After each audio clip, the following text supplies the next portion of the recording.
Hello beauties, আজকে চলে এসেছি মায়াপুর ইস্কনের একটা ছোট্ট পরিদর্শন নিয়ে। এটা একটা ছোট্ট মিনি ব্লগ। দেখতেই পাচ্ছ আমি মায়াপুর চলে এসেছি। আর মায়াপুরে আসতে আমার ভীষণই ভালো লাগে, আমার মন ভালো হয়ে যায়।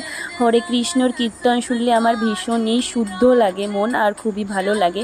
আর তোমরা তো সবাই আমার বড় ব্লগটা দেখলে বুঝতেই পারবে আমি 40 টাকার কত সুন্দর এখানে কৃষ্ণের ভোগ খেয়েছিলাম। দেন চলে গেছিলাম গোশালাতে গিয়ে ভীষণ ভালো অনুভূতি হয়েছিল।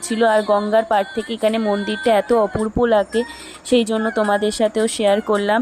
আর এখানে ভোগ হিসেবে যেগুলো ছিল সেগুলোর জন্য আলাদা একটা মিনি ব্লগ আছে, তোমরা দেখতে পারো। আমার তো অপূর্ব লেগেছিল সব কিছু। আর এখানে একজন প্রভু এসেছিলেন, যেখানে হরে কৃষ্ণের কীর্তন হচ্ছিল আর সবাই প্রণাম করছিলেন। তো সেই সুন্দর একটা দৃশ্য তোমাদের সামনে তুলিয়ে ধরলাম।